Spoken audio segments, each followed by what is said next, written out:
Joshua Chapter 1.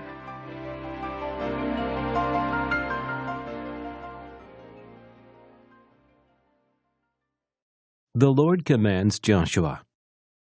After the death of Moses, the servant of the Lord said to Joshua, son of Nun, Moses' aide, Moses my servant is dead.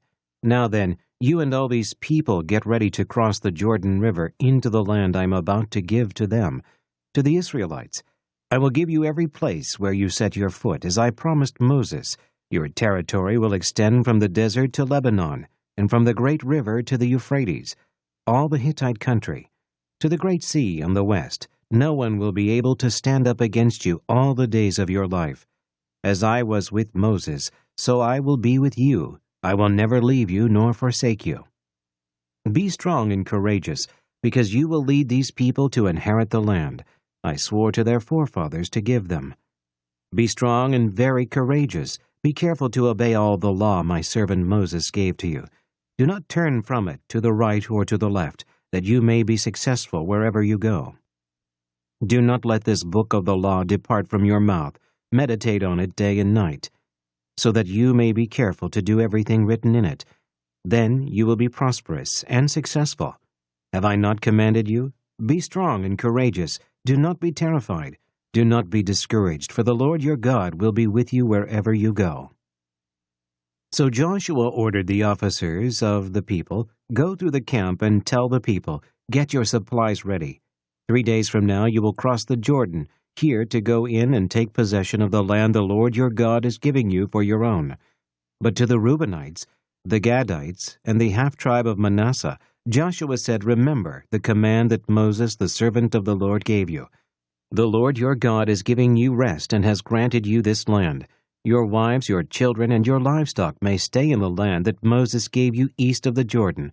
But all your fighting men, fully armed, must cross over ahead of your brothers. You are to help your brothers until the Lord gives them rest, as he has done for you, and until they too have taken possession of the land that the Lord your God is giving them. After that, you may go back and occupy your own land, which Moses, the servant of the Lord, gave you east of the Jordan toward the sunrise. Then they answered Joshua, Whatever you have commanded us we will do, and wherever you send us we will go. Just as we fully obeyed Moses, so we will obey you. Only may the Lord your God be with you as he was with Moses. Whoever rebels against your word and does not obey your words, whatever you may command them, will be put to death. Only be strong and courageous.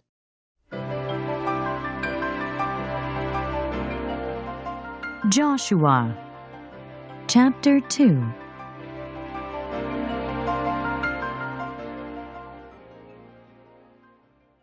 Rehab and the Spies. Then Joshua son of Nun secretly sent 2 spies from Shechem. Go, look over the land, he said, especially Jericho. So they went and entered the house of a prostitute named Rehab and stayed there. The king of Jericho was told, Look, some of the Israelites have come here tonight to spy out the land. So the king of Jericho sent this message to Rehab, Bring out the men who came to you and entered your house, because they have come to spy out the whole land. But the woman had taken the 2 men and hidden them. She said, Yes, the men came to me, but I did not know where they had come from. At dusk, when it was time to close the city gate, the men left. I don't know which way they went. Go after them quickly. You may catch up with them. But she had taken them up to the roof and hidden them under the stalks of flax she had laid out on the roof. So the men set out in pursuit of the spies on the road that leads to the fords of the Jordan, and as soon as the pursuers had gone out, the gate was shut. Before the spies lay down for the night, she went up on the roof and said to them, I know that the Lord has given this land to you, and that a great fear of you has fallen on us, so that all who live in this country are melting in fear because of you. We have heard how the Lord dried up the water of the Red Sea for you when you came out of Egypt, and what you did to Sihon and Og, the 2 kings of the Amorites east of the Jordan, whom you completely destroyed. When we heard of it, our hearts melted, and everyone's courage failed because of you, for the Lord your God is God in heaven above and on the earth below. Now then, please swear to me by the Lord that you will show kindness to my family, because I have shown kindness to you. Give me a sure sign that you will spare the lives of my father and mother, my brothers and sisters, and all who belong to them, and that you will save us from death." "Our lives for your lives," the men assured her. "If you don't tell what we are doing, we will treat you kindly and faithfully when the Lord gives us the land." So she let them down by a rope through the window, for the house she lived in was part of the city wall. Now she had said to them, "Go to the hills so the pursuers will not find you. Hide yourselves there 3 days until they return, and then go on your way." The men said to her, "This oath you made us swear will not be binding on us unless, when we enter the land, you have tied the scarlet cord in the window through which you let us down, and unless you have brought your father and mother, your brothers, and all your family into your house. If anyone goes outside your house into the street, his blood will be on his own head. We will not be responsible. As for anyone who is in the house with you, his blood will be on our head if a hand is laid on him. But if you tell what we are doing, we will be released from the oath you made us swear." "Agreed," she replied. "Let it be as you say." So she sent them away, and they departed. And she tied the scarlet cord in the window. When they left, they went into the hills and stayed there 3 days, until the pursuers had searched all along the road and returned without finding them. Then the 2 men started back. They went down out of the hills, forded the river, and came to Joshua son of Nun, and told him everything that had happened to them. They said to Joshua, "The Lord has surely given the whole land into our hands. All the people are melting in fear because of us."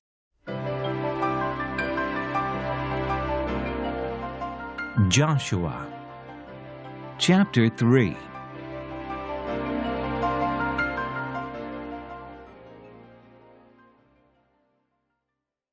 Crossing the Jordan.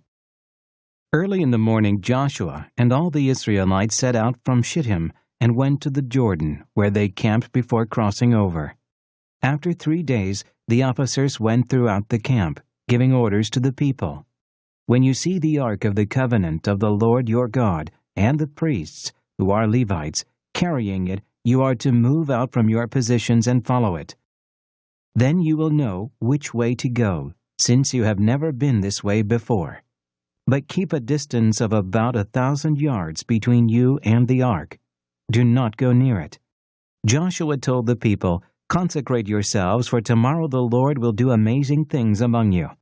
Joshua said to the priests, "Take up the ark of the covenant and pass on ahead of the people." So they took it up and went ahead of them. And the Lord said to Joshua, "Today I will begin to exalt you in the eyes of all Israel, so they may know that I am with you, as I was with Moses. Tell the priests who carry the ark of the covenant, when you reach the edge of the Jordan's waters, go and stand in the river." Joshua said to the Israelites, "Come here and listen to the words of the Lord your God. This is how you will know that the living God is among you, and that he will certainly drive out before you the Canaanites, Hittites, Hivites, Perizzites, Girgashites, Amorites, and Jebusites. See, the ark of the covenant of the Lord of all the earth will go into the Jordan ahead of you. Now then, choose 12 men from the tribes of Israel, 1 from each tribe, and as soon as the priests who carry the ark of the Lord of all the earth, set foot in the Jordan, its waters flowing downstream will be cut off and stand up in a heap." So when the people broke camp to cross the Jordan, the priests carrying the ark of the covenant went ahead of them. Now the Jordan is at flood stage all during harvest. Yet as soon as the priests who carried the ark reached the Jordan, and their feet touched the water's edge, the water from upstream stopped flowing.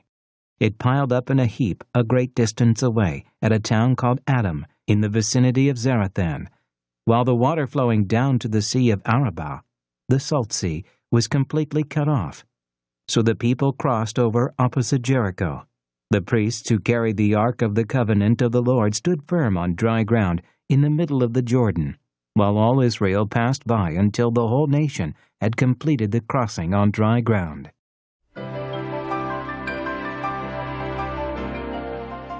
Joshua Chapter 4.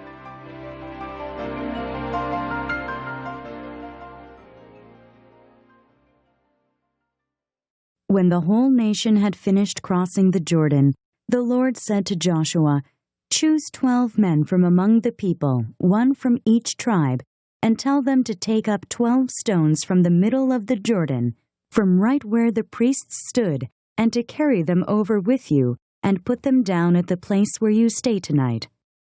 So Joshua called together the 12 men he had appointed from the Israelites, one from each tribe, and said to them, "Go over before the ark of the Lord your God into the middle of the Jordan.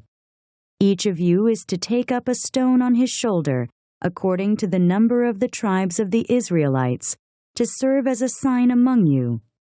In the future, when your children ask you, 'What do these stones mean?'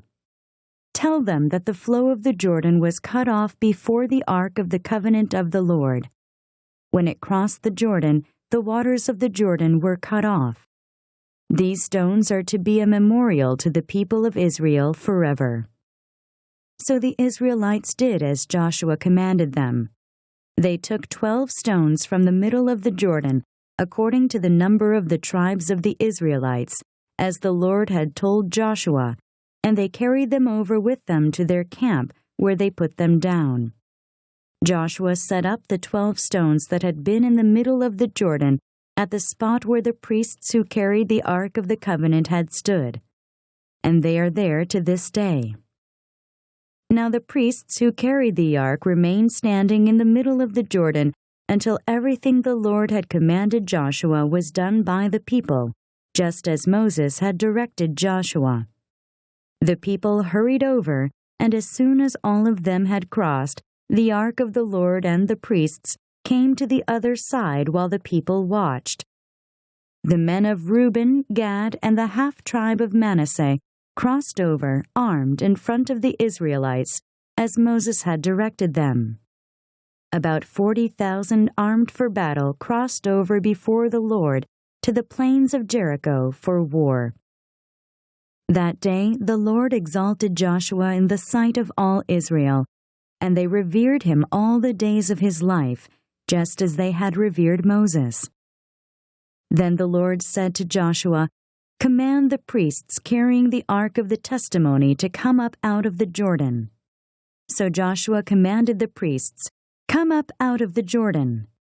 And the priests came up out of the river, carrying the ark of the covenant of the Lord. No sooner had they set their feet on the dry ground than the waters of the Jordan returned to their place and ran at flood stage as before. On the 10th day of the first month, the people went up from the Jordan and camped at Gilgal on the eastern border of Jericho. And Joshua set up at Gilgal the 12 stones they had taken out of the Jordan. He said to the Israelites, "In the future, when your descendants ask their fathers, 'What do these stones mean?' tell them, 'Israel crossed the Jordan on dry ground. For the Lord your God dried up the Jordan before you until you had crossed over. The Lord your God did to the Jordan just what he had done to the Red Sea when he dried it up before us until we had crossed over.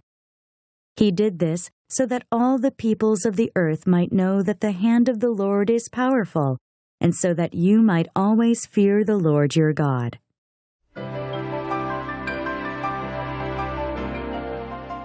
Joshua Chapter 5.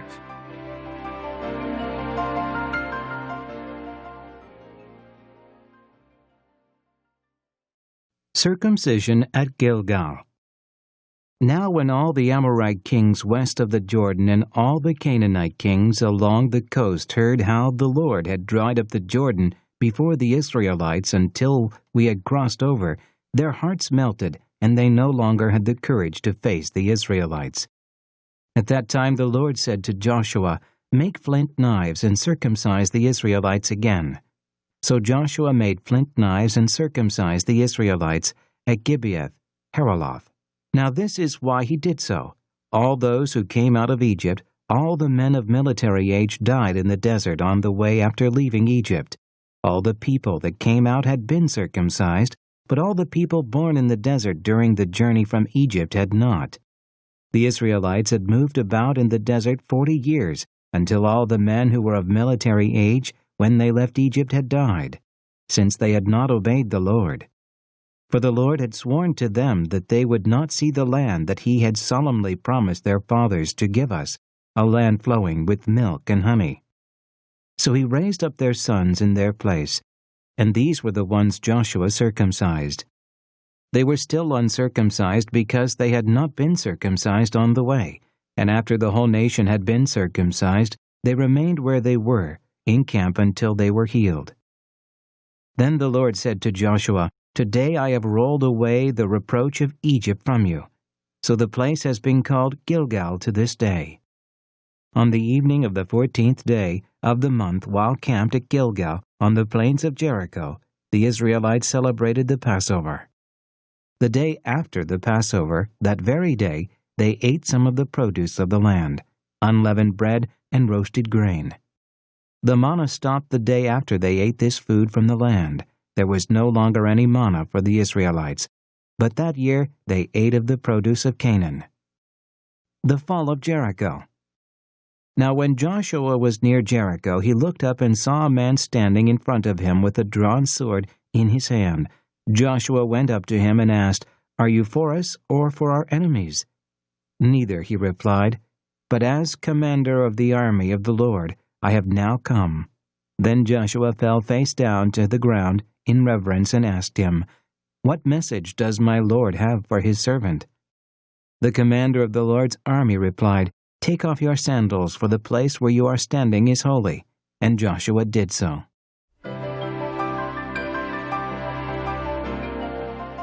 Joshua Chapter 6.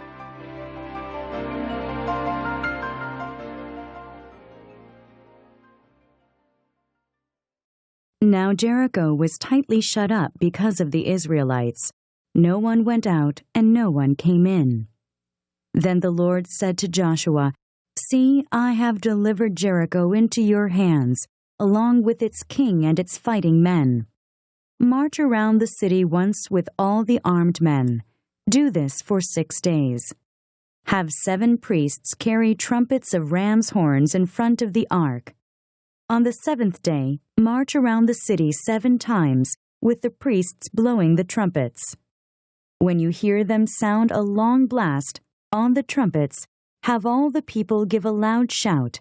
Then the wall of the city will collapse, and the people will go up, every man straight in." So Joshua son of Nun called the priests and said to them, "Take up the ark of the covenant of the Lord, and have 7 priests carry trumpets in front of it." And he ordered the people, "Advance, march around the city, with the armed guard going ahead of the ark of the Lord." When Joshua had spoken to the people, the 7 priests carrying the 7 trumpets before the Lord went forward, blowing their trumpets, and the ark of the Lord's covenant followed them. The armed guard marched ahead of the priests who blew the trumpets, and the rear guard followed the ark. All this time the trumpets were sounding. But Joshua had commanded the people, "Do not give a war cry, do not raise your voices, do not say a word until the day I tell you to shout. Then shout." So he had the ark of the Lord carried around the city, circling it once. Then the people returned to camp and spent the night there. Joshua got up early the next morning, and the priests took up the ark of the Lord. The 7 priests carrying the 7 trumpets went forward, marching before the ark of the Lord and blowing the trumpets. The armed men went ahead of them, and the rear guard followed the ark of the Lord, while the trumpets kept sounding. So on the second day they marched around the city once and returned to the camp. They did this for 6 days. On the seventh day they got up at daybreak and marched around the city 7 times in the same manner, except that on that day they circled the city 7 times. The 7th time around, when the priest sounded the trumpet blast, Joshua commanded the people, "Shout, for the Lord has given you the city. The city and all that is in it are to be devoted to the Lord. Only Rahab the prostitute and all who are with her in her house shall be spared, because she hid the spies we sent. But keep away from the devoted things, so that you will not bring about your own destruction by taking any of them. Otherwise you will make the camp of Israel liable to destruction, and bring trouble on it. All the silver and gold and the articles of bronze and iron are sacred to the Lord, and must go into his treasury." When the trumpet sounded, the people shouted, and at the sound of the trumpet, when the people gave a loud shout, the wall collapsed, so every man charged straight in, and they took the city. They devoted the city to the Lord, and destroyed with the sword every living thing in it, men and women, young and old, cattle, sheep, and donkeys. Joshua said to the 2 men who had spied out the land, "Go into the prostitute's house, and bring her out and all who belong to her, in accordance with your oath to her." So the young men who had done the spying went in and brought out Rahab, her father and mother, and brothers, and all who belonged to her. They brought out her entire family, and put them in a place outside the camp of Israel. Then they burned the whole city and everything in it, but they put the silver and gold and the articles of bronze and iron into the treasury of the Lord's house. But Joshua spared Rahab the prostitute, with her family and all who belonged to her, because she hid the men Joshua had sent as spies to Jericho, and she lives among the Israelites to this day. At that time, Joshua pronounced this solemn oath: "Cursed before the Lord is the man who undertakes to rebuild this city Jericho. At the cost of his firstborn son will he lay its foundations.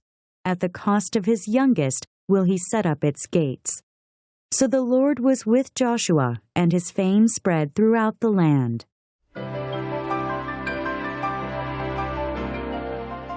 Joshua, chapter 7.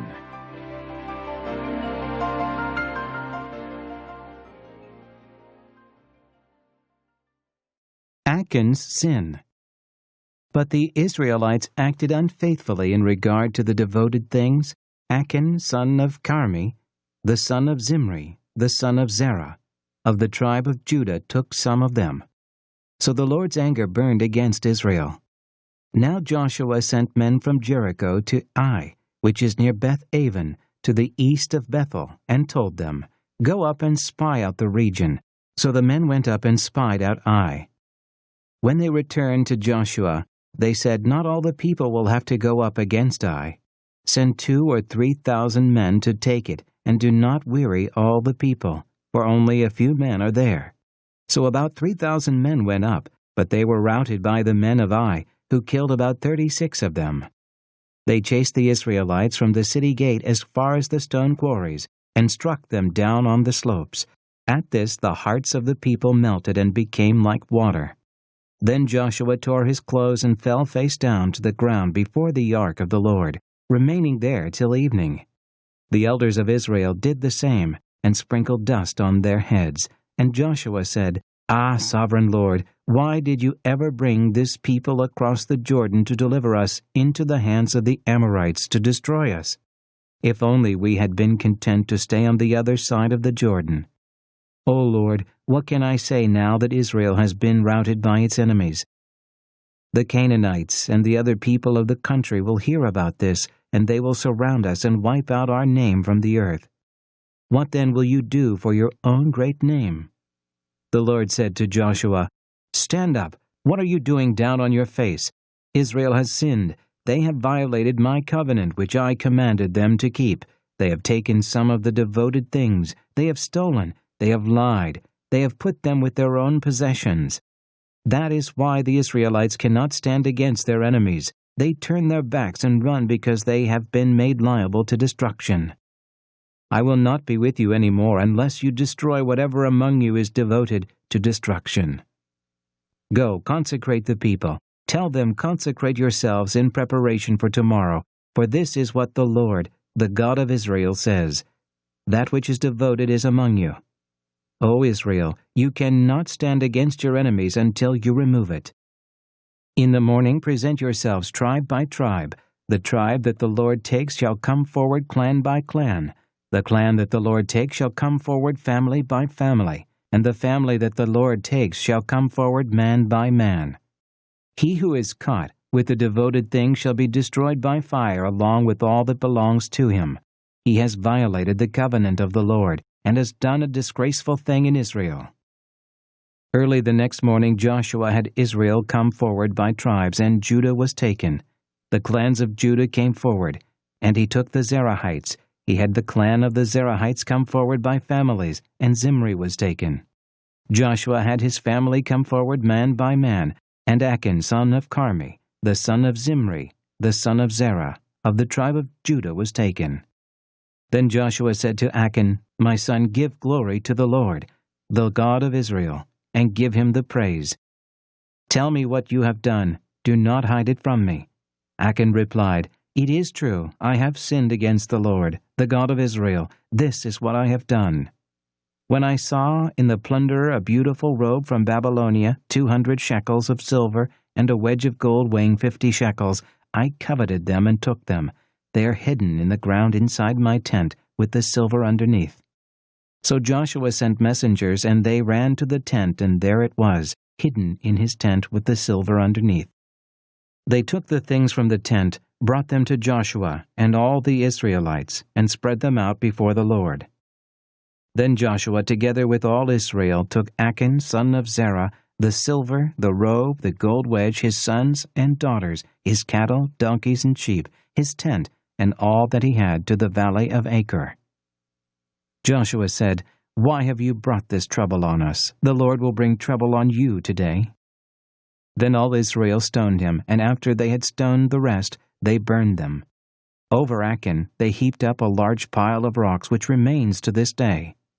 Then the Lord turned from his fierce anger. Therefore that place has been called the Valley of Achor ever since.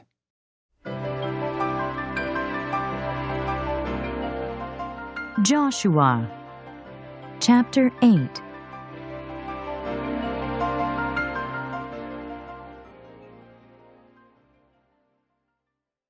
Ai destroyed. Then the Lord said to Joshua, Do not be afraid, do not be discouraged. Take the whole army with you, and go up and attack Ai. For I have delivered into your hands the king of Ai, his people, his city, and his land. You shall do to Ai and its king as you did to Jericho and its king, except that you may carry off their plunder and livestock for yourselves. Set an ambush behind the city.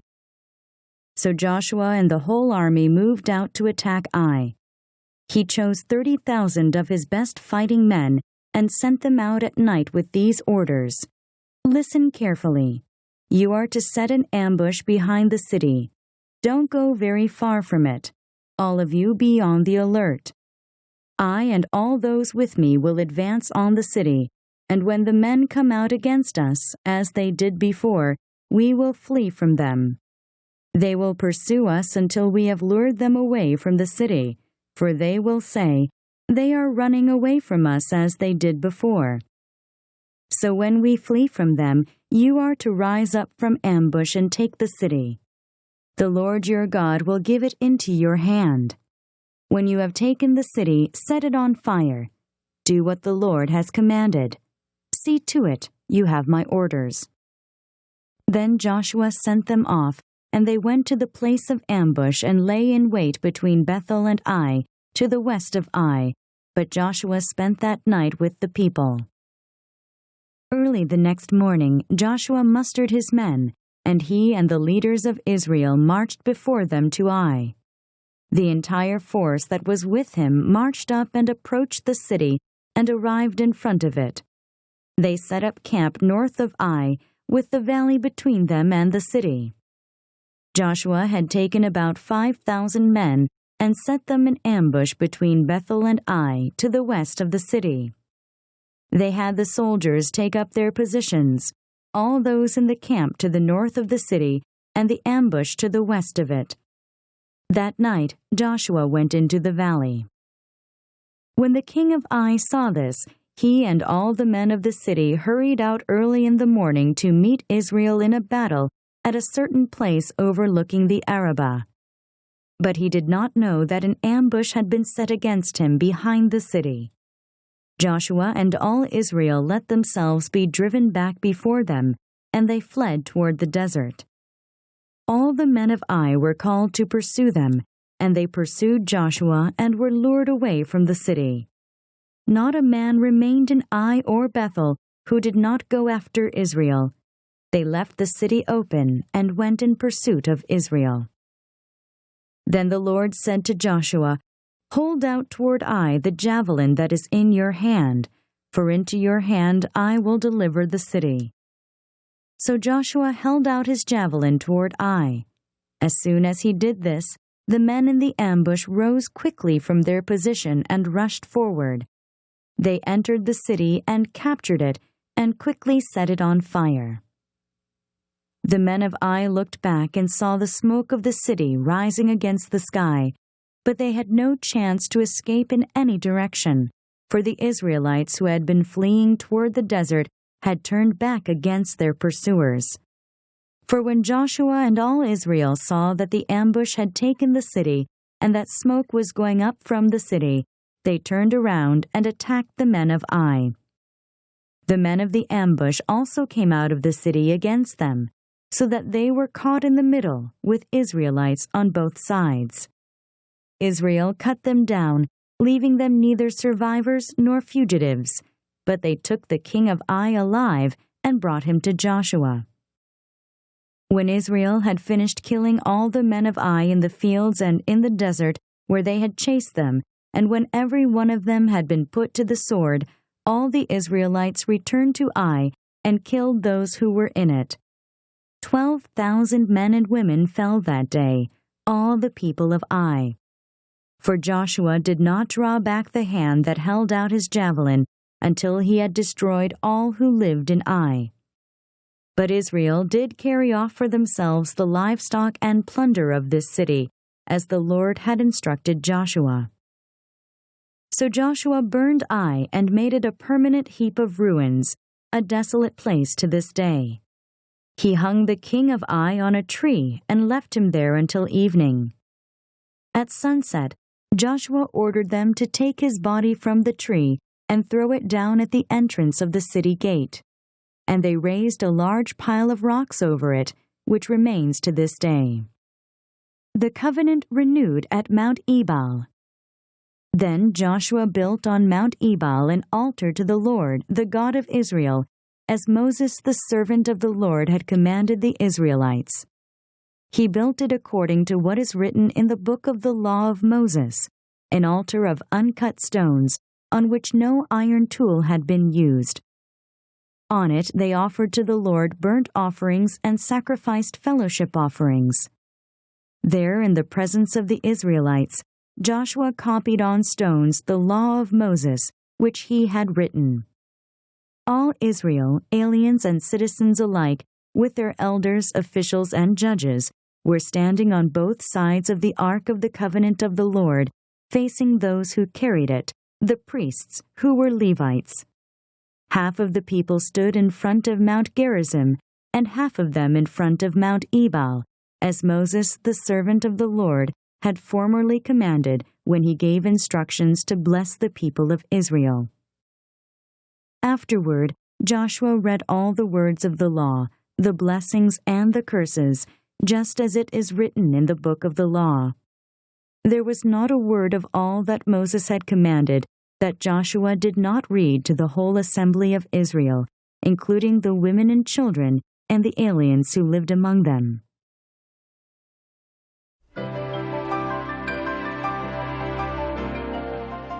Joshua. Chapter 9.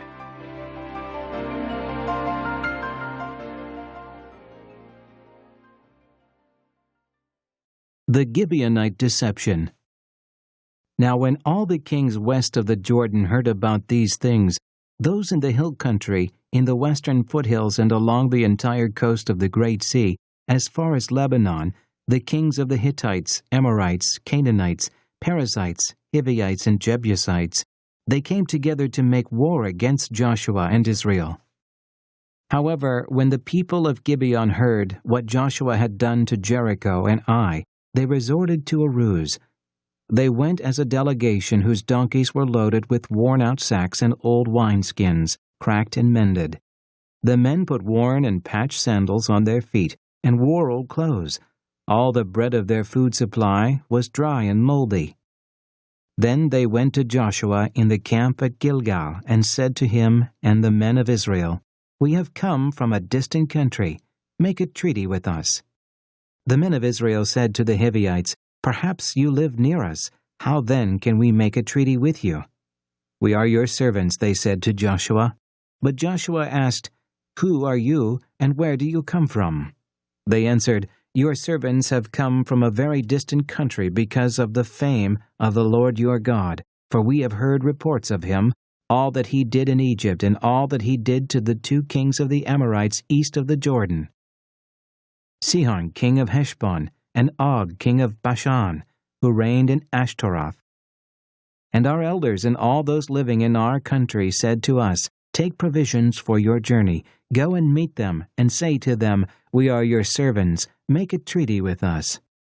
This bread of ours was warm when we packed it at home on the day we left to come to you, but now see how dry and moldy it is. And these wineskins that we filled were new, but see how cracked they are. And our clothes and sandals are worn out by the very long journey." The men of Israel sampled their provisions, but did not inquire of the Lord. Then Joshua made a treaty of peace with them to let them live, and the leaders of the assembly ratified it by oath. 3 days after they made the treaty with the Gibeonites, the Israelites heard that they were neighbors living near them. So the Israelites set out, and on the 3rd day came to their cities, Gibeon, Kephirah, Beeroth, and Kiriath-Jearim. But the Israelites did not attack them because the leaders of the assembly had sworn an oath to them by the Lord, the God of Israel. The whole assembly grumbled against the leaders, but all the leaders answered, "We have given them our oath by the Lord, the God of Israel, and we cannot touch them now. This is what we will do to them. We will let them live so that wrath will not fall on us for breaking the oath we swore to them." They continued, "Let them live, but let them be woodcutters and water carriers for the entire community." So the leader's promise to them was kept.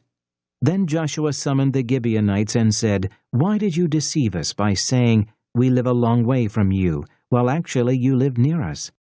You are now under a curse. You will never cease to serve as woodcutters and water carriers for the house of my God."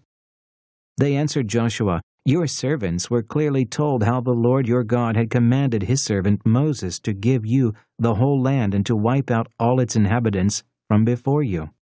So we feared for our lives because of you, and that is why we did this. We are now in your hands.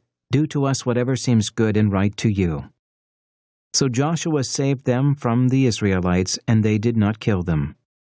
That day he made the Gibeonites woodcutters and water carriers for the community, and for the altar of the Lord, at the place the Lord would choose, and that is what they are to this day.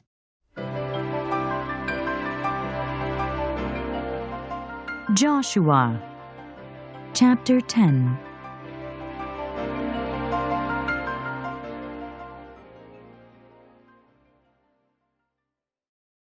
The sun stands still. Now Adoni-Zedek, king of Jerusalem, heard that Joshua had taken Ai and totally destroyed it, doing to Ai and its king as he had done to Jericho and its king, and that the people of Gibeon had made a treaty of peace with Israel and were living near them. He and his people were very much alarmed at this, because Gibeon was an important city, like one of the royal cities. It was larger than Ai, and all its men were good fighters. So Adoni-Zedek, king of Jerusalem, appealed to Hoham, king of Hebron, Piram, king of Jarmuth, Japhia, king of Lachish, and Debir, king of Eglon.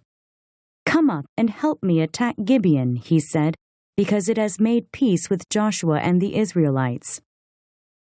Then the 5 kings of the Amorites, the kings of Jerusalem, Hebron, Jarmuth, Lachish, and Eglon, joined forces. They moved up with all their troops and took up positions against Gibeon and attacked it. The Gibeonites then sent word to Joshua in the camp at Gilgal, "Do not abandon your servants. Come up to us quickly and save us. Help us, because all the Amorite kings from the hill country have joined forces against us." So Joshua marched up from Gilgal with his entire army, including all the best fighting men. The Lord said to Joshua, "Do not be afraid of them. I have given them into your hand. Not one of them will be able to withstand you." After an all-night march from Gilgal, Joshua took them by surprise. The Lord threw them into confusion before Israel, who defeated them in a great victory at Gibeon. Israel pursued them along the road going up to Beth-horon and cut them down all the way to Azekah and Makkedah. As they fled before Israel on the road down from Beth-horon to Azekah, the Lord hurled large hailstones down on them from the sky, and more of them died from the hailstones than were killed by the swords of the Israelites. On the day the Lord gave the Amorites over to Israel, Joshua said to the Lord in the presence of Israel, "O sun, stand still over Gibeon. O moon, over the valley of Aijalon." So the sun stood still, and the moon stopped, till the nation avenged itself on its enemies, as it is written in the book of Jashar. The sun stopped in the middle of the sky and delayed going down about a full day. There has never been a day like it before or since, a day when the Lord listened to a man. Surely the Lord was fighting for Israel. Then Joshua returned with all Israel to the camp at Gilgal. 5 Amorite kings killed. Now the 5 kings had fled and hidden in the cave at Makkedah. When Joshua was told that the 5 kings had been found hiding in the cave at Makkedah, he said, "Roll large rocks up to the mouth of the cave and post some men there to guard it. But don't stop. Pursue your enemies, attack them from the rear, and don't let them reach their cities, for the Lord your God has given them into your hand." So Joshua and the Israelites destroyed them completely, almost to a man, but the few who were left reached their fortified cities. The whole army then returned safely to Joshua in the camp at Makkedah, and no one uttered a word against the Israelites. Joshua said, "Open the mouth of the cave and bring those 5 kings out to me." So they brought the 5 kings out of the cave, the kings of Jerusalem, Hebron, Jarmuth, Lachish, and Eglon. When they had brought these kings to Joshua, he summoned all the men of Israel and said to the army commanders who had come with him, "Come here and put your feet on the necks of these kings." So they came forward and placed their feet on their necks. Joshua said to them, "Do not be afraid, do not be discouraged. Be strong and courageous. This is what the Lord will do to all the enemies you are going to fight." Then Joshua struck and killed the kings and hung them on 5 trees, and they were left hanging on the trees until evening. At sunset, Joshua gave the order, and they took them down from the trees and threw them into the cave where they had been hiding. At the mouth of the cave they placed large rocks, which are there to this day. That day Joshua took Makkedah. He put the city and its king to the sword and totally destroyed everyone in it. He left no survivors. And he did to the king of Makkedah as he had done to the king of Jericho. Southern cities conquered. Then Joshua and all Israel with him moved on from Makkedah to Libnah and attacked it. The Lord also gave that city and its king into Israel's hand. The city and everyone in it Joshua put to the sword. He left no survivors there. And he did to its king as he had done to the king of Jericho. Then Joshua and all Israel with him moved on from Libnah to Lachish. He took up positions against it and attacked it. The Lord handed Lachish over to Israel, and Joshua took it on the second day. The city and everyone in it he put to the sword, just as he had done to Libnah. Meanwhile, Horam, king of Gezer, had come up to help Lachish, but Joshua defeated him and his army until no survivors were left. Then Joshua and all Israel with him moved on from Lachish to Eglon. They took up positions against it and attacked it. They captured it that same day and put it to the sword and totally destroyed everyone in it, just as they had done to Lachish. Then Joshua and all Israel with him went up from Eglon to Hebron and attacked it. They took the city and put it to the sword, together with its kings, its villages, and everyone in it. They left no survivors. Just as at Eglon, they totally destroyed it and everyone in it. Then Joshua and all Israel with him turned around and attacked Debir. They took the city, its king and its villages, and put them to the sword. Everyone in it they totally destroyed. They left no survivors. They did to Debir and its king as they had done to Libnah and its king and to Hebron. So Joshua subdued the whole region, including the hill country, the Negev, the western foothills, and the mountain slopes, together with all their kings. He left no survivors. He totally destroyed all who breathed, just as the Lord, the God of Israel, had commanded. Joshua subdued them from Kadesh Barnea to Gaza, and from the whole region of Goshen to Gibeon. All these kings and their lands Joshua conquered in one campaign, because the Lord, the God of Israel, fought for Israel. Then Joshua returned with all Israel to the camp at Gilgal.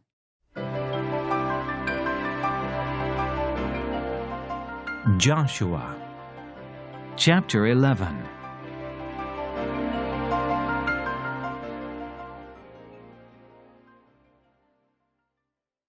Northern kings defeated.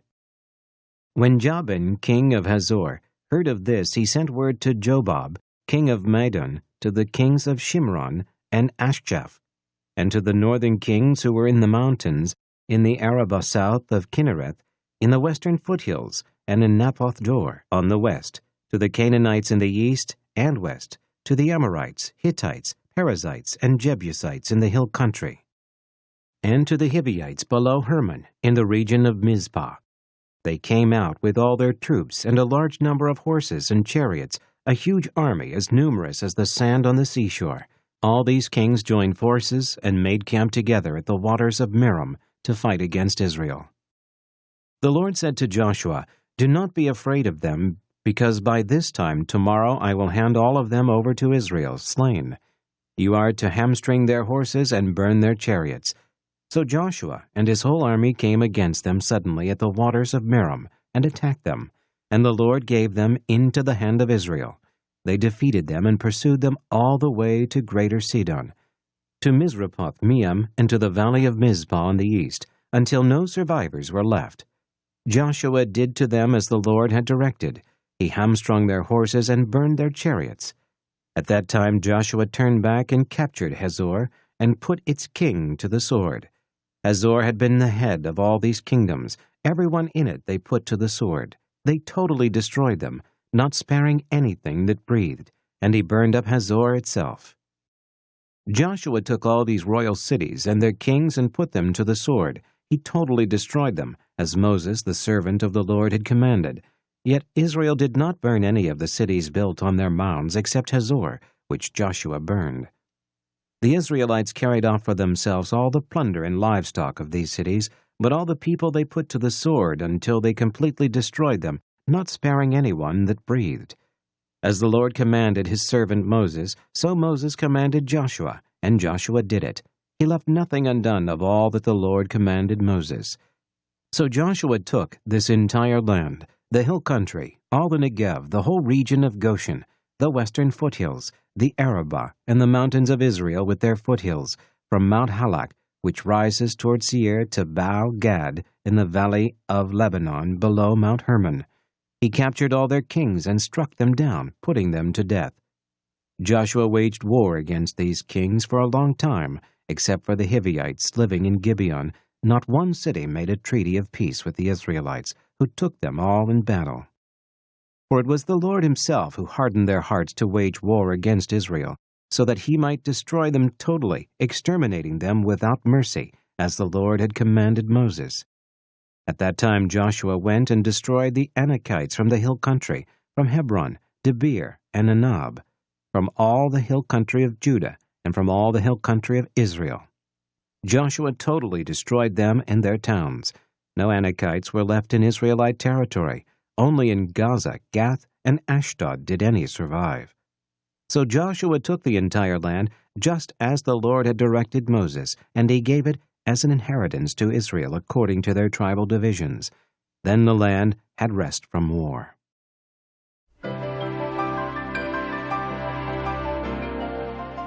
Joshua, chapter 12.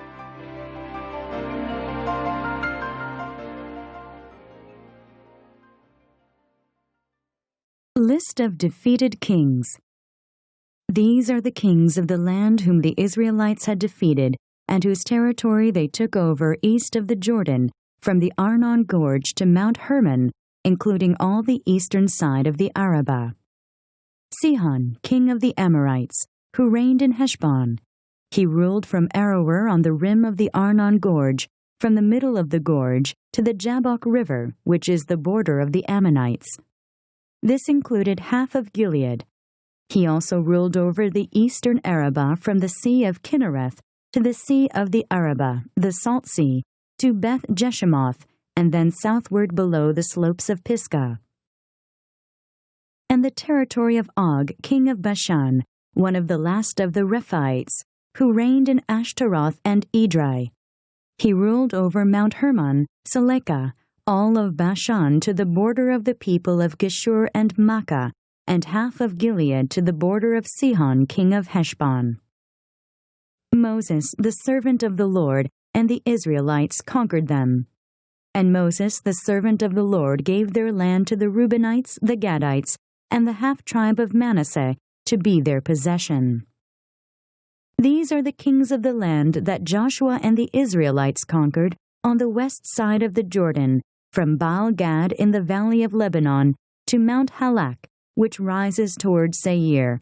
Their lands Joshua gave as an inheritance to the tribes of Israel, according to their tribal divisions: the hill country, the western foothills, the Arabah, the mountain slopes, the desert and the Negev, the lands of the Hittites, Amorites, Canaanites, Perizzites, Hivites, and Jebusites.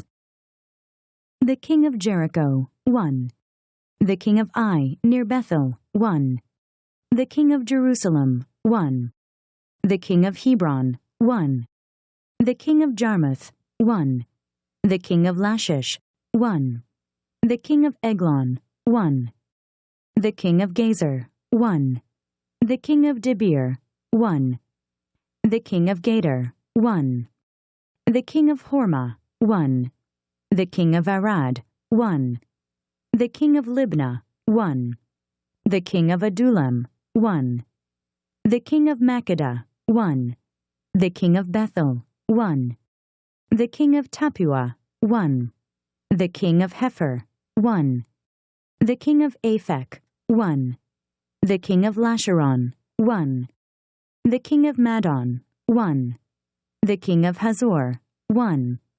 The king of Shimron-Meron, 1.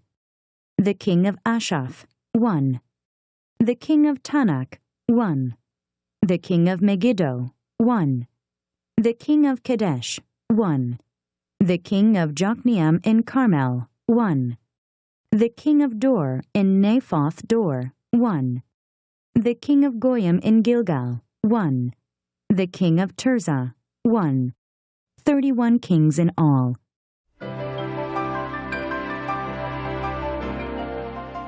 Joshua, chapter 13.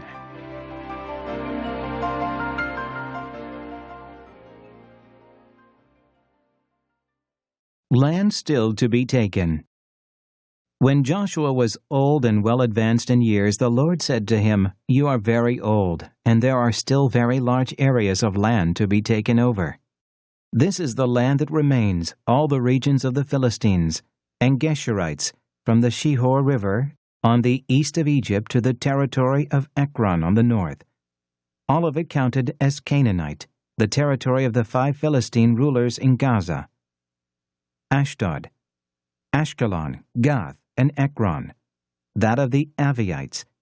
From the south, all the land of the Canaanites. From Arah, of the Sidonians, as far as Aphek, the region of the Amorites, the area of the Gibeonites, and all Lebanon to the east, from Baal-gad below Mount Hermon to Lebo-hamath. As for all the inhabitants of the mountain regions from Lebanon to Misrephoth, Maim, that is, all the Sidonians, I myself will drive them out before the Israelites. Be sure to allocate this land to Israel for an inheritance, as I have instructed you. And divide it as an inheritance among the 9 tribes and half of the tribe of Manasseh. Division of the land east of the Jordan. The other half of Manasseh, the Reubenites and the Gadites, had received the inheritance that Moses had given them east of the Jordan, as he, the servant of the Lord, had assigned it to them. It extended from Aroer, on the rim of the Arnon Gorge, and from the town in the middle of the gorge, and included the whole plateau of Medeba, as far as Dibon, and all the towns of Sihon, king of the Amorites, who ruled in Heshbon, out to the border of the Ammonites. It also included Gilead, the territory of the people of Geshur and Maacah, all of Mount Hermon, and all Bashan as far as Salakah, that is, the whole kingdom of Og in Bashan, who had reigned in Ashtaroth and Edrei, and had survived as one of the last of the Rephaites. Moses had defeated them and taken over their land, but the Israelites did not drive out the people of Geshur and Maacah, so they continue to live among the Israelites to this day. But to the tribe of Levi he gave no inheritance, since the offerings made by fire to the Lord, the God of Israel, are their inheritance as he promised them. This is what Moses had given to the tribe of Reuben, clan by clan.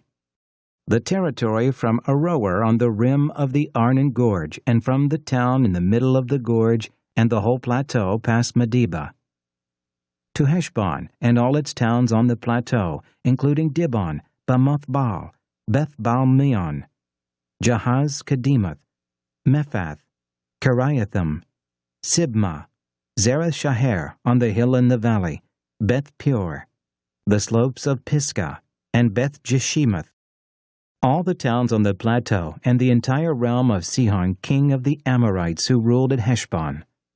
Moses had defeated him and the Midianite chiefs, Evi, Rechem, Zur, Hur, and Reba, princes allied with Sihon, who lived in that country. In addition to those slain in battle, the Israelites had put to the sword Balaam, son of Beor, who practiced divination.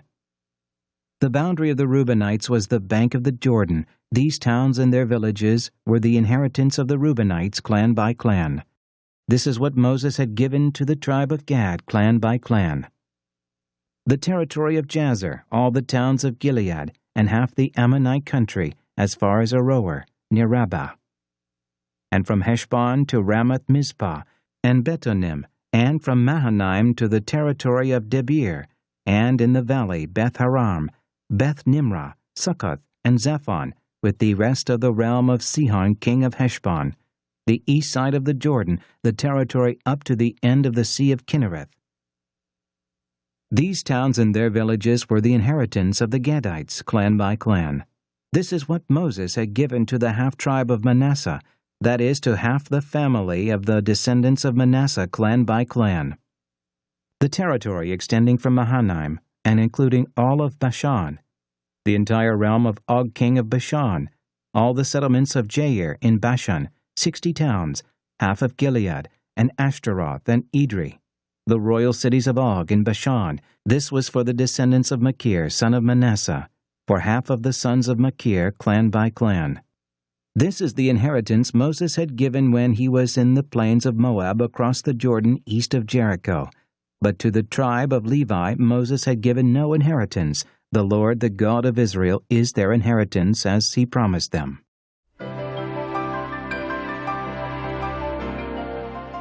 Joshua, chapter 14.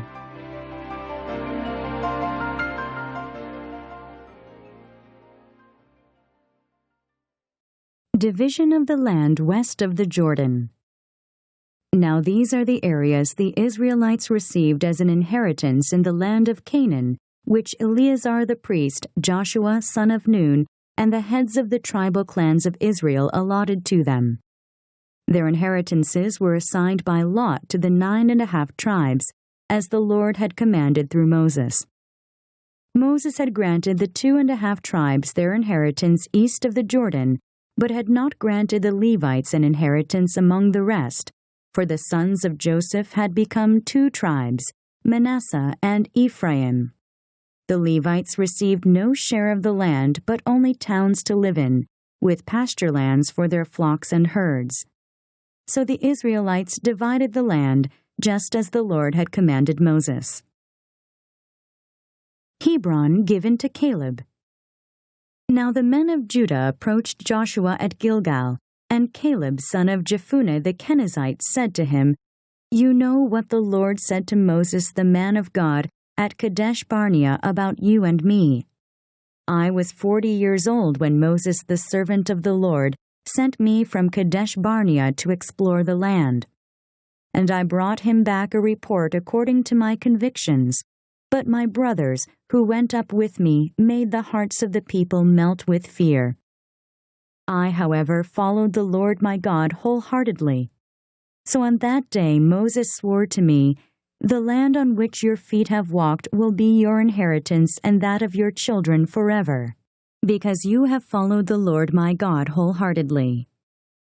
Now then, just as the Lord promised, he has kept me alive for 45 years since the time he said this to Moses, while Israel moved about in the desert. So here I am today, 85 years old. I am still as strong today as the day Moses sent me out. I'm just as vigorous to go out to battle now as I was then. Now give me this hill country that the Lord promised me that day. You yourself heard then that the Anakites were there, and their cities were large and fortified, but the Lord helping me, I will drive them out, just as he said." Then Joshua blessed Caleb son of Jephunneh, and gave him Hebron as his inheritance. So Hebron has belonged to Caleb son of Jephunneh the Kenizzite ever since, because he followed the Lord, the God of Israel, wholeheartedly. Hebron used to be called Kiriath Arba, after Arba, who was the greatest man among the Anakites. Then the land had rest from war.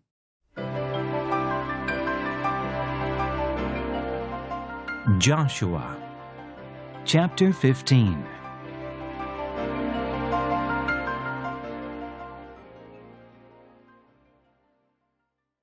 Allotment for Judah. The allotment for the tribe of Judah, clan by clan, extended down to the territory of Edom to the desert of Zin in the extreme south. Their southern boundary started from the bay at the southern end of the Salt Sea, crossed south of Scorpion Pass, continued on to Zin, and went over to the south of Kadesh Barnea. Then it ran past Hezron up to Adar and curved around to Karka. It then passed along to Asmon and joined the Wadi of Egypt, ending at the sea. This is their southern boundary. The eastern boundary is the Salt Sea as far as the mouth of the Jordan. The northern boundary started from the bay of the sea at the mouth of the Jordan, went up to Beth Hoglah, and continued north of Beth Arabah, to the stone of Bohan, son of Reuben. The boundary then went up to Debir, from the valley of Achor, and turned north to Gilgal, which faces the pass of Adummim, south of the gorge. It continued along to the waters of En-Shemesh, and came out at En-Rogel.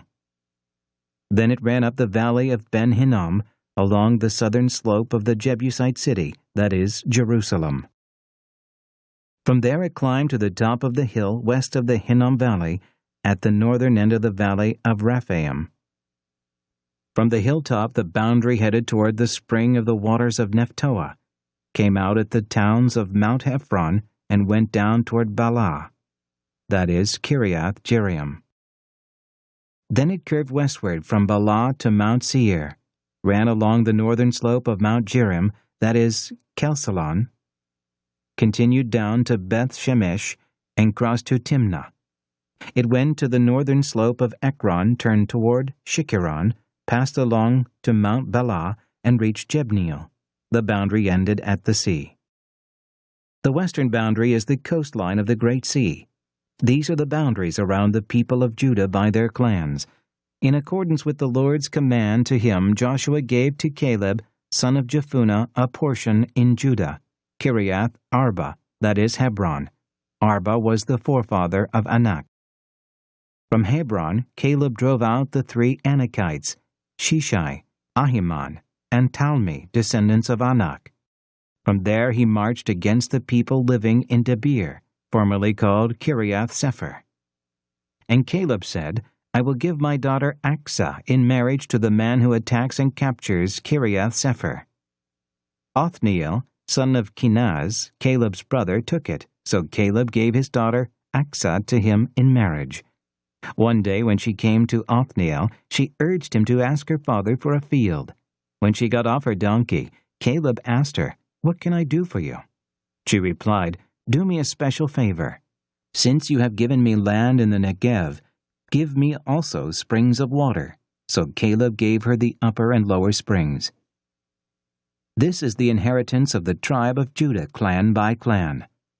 The southernmost towns of the tribe of Judah in the Negev toward the boundary of Edom were Kabzeel, Eder, Jagur, Kinnah, Dimonah, Adadah, Kadesh, Hazor, Ithnan, Ziph, Telem, Bealoth, Hazor-Hadattah, Kiriath Hezron, that is, Hazor, Amam, Shema, Moladah, Hazar-Gaddah, Heshmon, Beth-Pelet, Hazar-Shual, Beersheba, Biziothia, Bala, Im, Ezem, Etolad, Kesel, Hormah, Ziklag, Madmanah, Sansana, Leboth, Shilhim, Ain, and Rimmon, a total of 29 towns and their villages.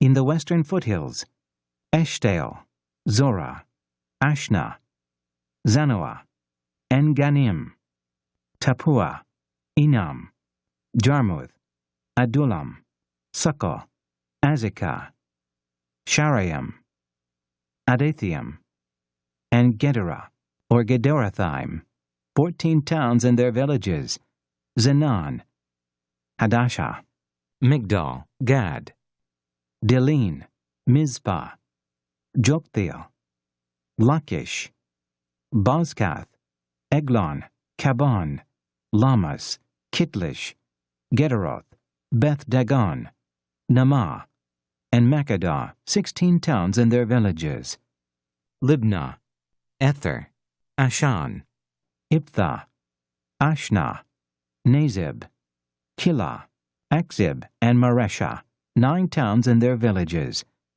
Ekron with its surrounding settlements and villages, west of Ekron, all that were in the vicinity of Ashdod, together with their villages, Ashdod its surrounding settlements and villages, and Gaza its settlements and villages, as far as the Wadi of Egypt and the coastline of the Great Sea.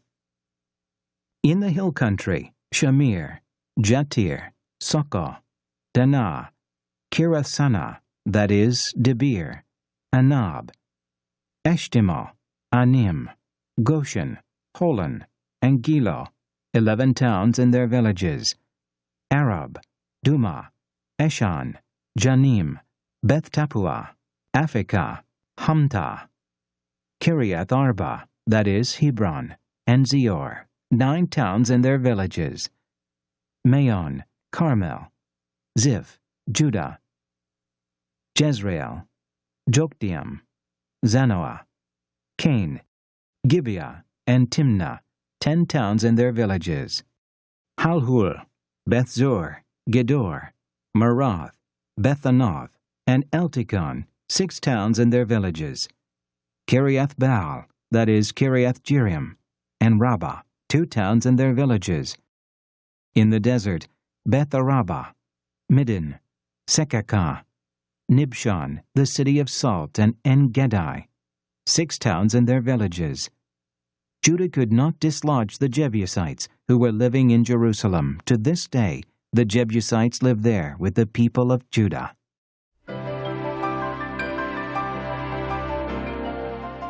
Joshua, chapter 16.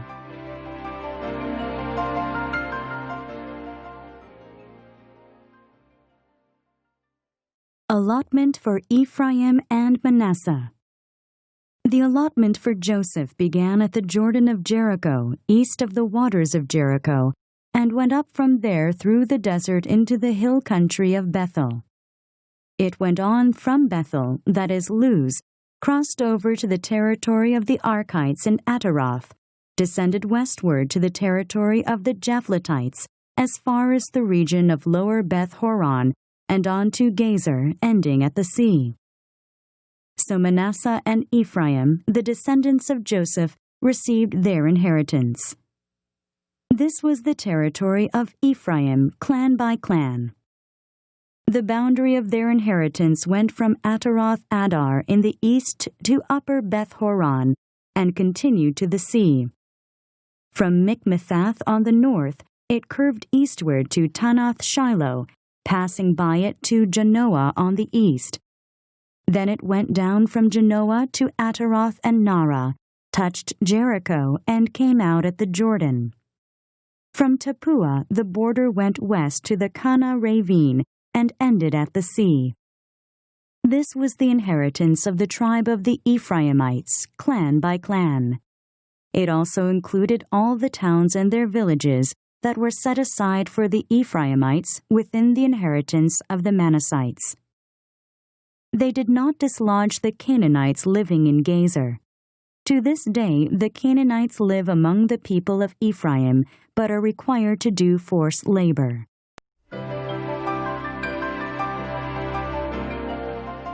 Joshua, chapter 17.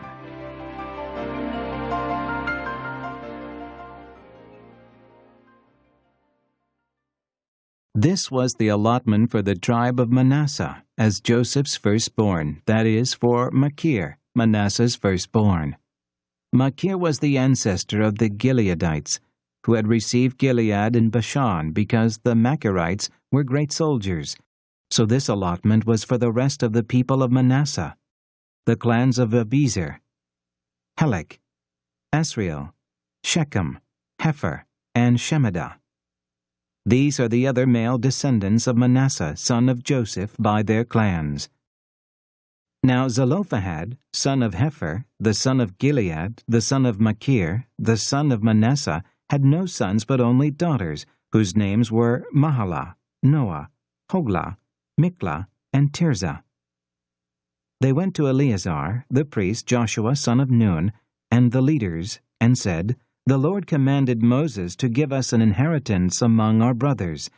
So Joshua gave them an inheritance along with the brothers of their father, according to the Lord's command. Manasseh's share consisted of 10 tracts of land besides Gilead and Bashan, east of the Jordan, because the daughters of the tribe of Manasseh received an inheritance among the sons. The land of Gilead belonged to the rest of the descendants of Manasseh. The territory of Manasseh extended from Asher to Mikmethath, east of Shechem. The boundary ran southward from there to include the people living in En-Tappuah. Manasseh had the land of Tappuah, but Tappuah itself on the boundary of Manasseh belonged to the Ephraimites.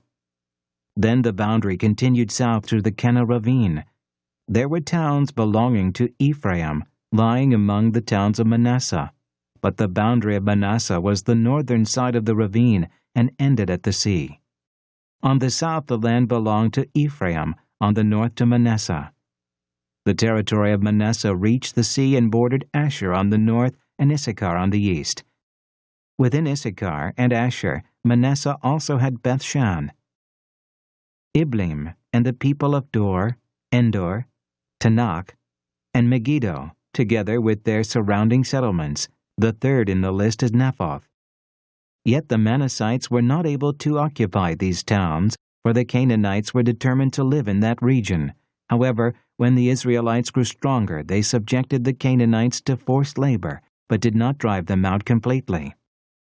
The people of Joseph said to Joshua, "Why have you given us only one allotment, and one portion for an inheritance? We are a numerous people, and the Lord has blessed us abundantly."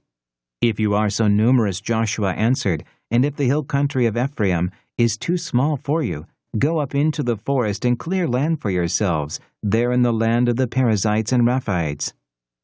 The people of Joseph replied, "The hill country is not enough for us, and all the Canaanites who live in the plain have iron chariots, both those in Bethshan and its settlements, and those in the valley of Jezreel."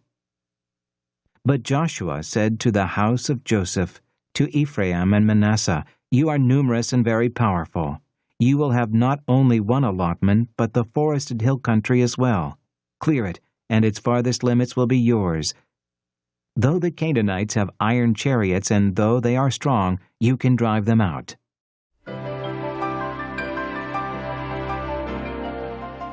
Joshua, chapter 18.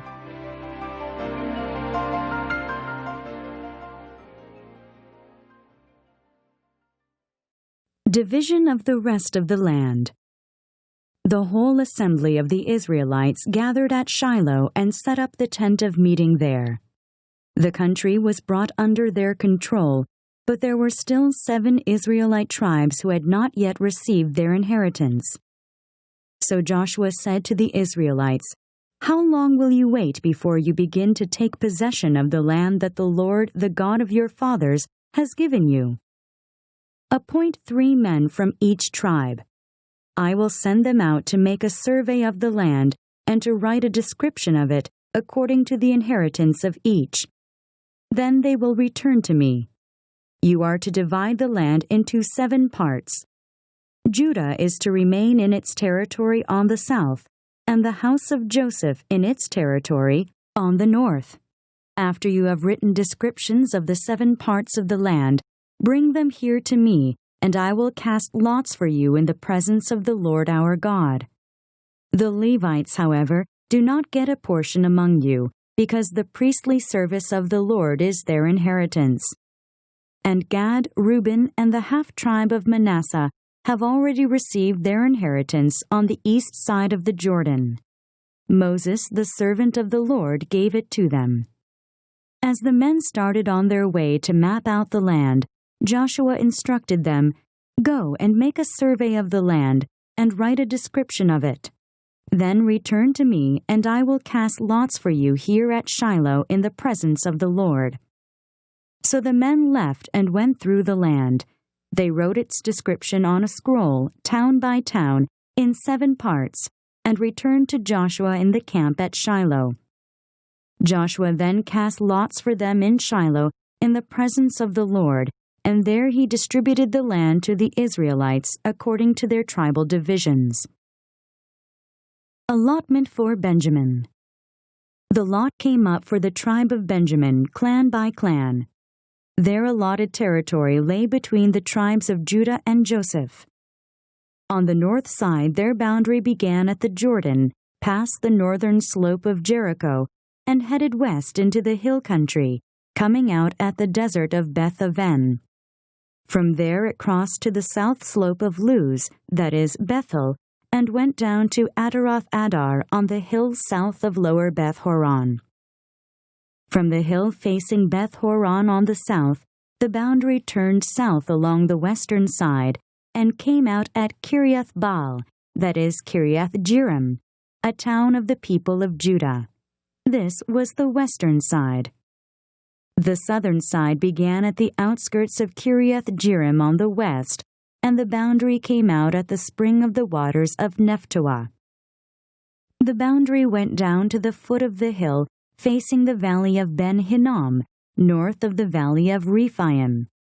It continued down the Hinnom Valley along the southern slope of the Jebusite city and so to En-Rogel. It then curved north, went to En-Shemesh, continued to Geliloth, which faces the pass of Adumim, and ran down to the stone of Bohan, son of Reuben. It continued to the northern slope of Beth-Araba and on down into the Araba. It then went to the northern slope of Beth-Hoglah and came out at the northern bay of the Salt Sea, at the mouth of the Jordan in the south. This was the southern boundary. The Jordan formed the boundary on the eastern side. These were the boundaries that marked out the inheritance of the clans of Benjamin on all sides.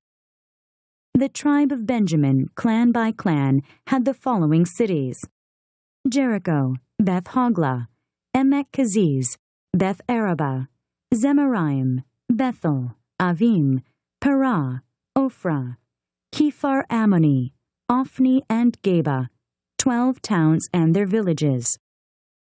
Gibeon, Ramah, Beeroth, Mizpah, Kephirah, Moza, Rechem, Irpeel, Teralah, Zelah, Haleph, the Jebusite city, that is Jerusalem, Gibeah and Kiriath, 14 towns and their villages.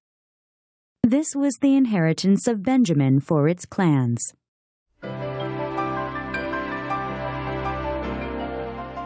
Joshua, chapter 19.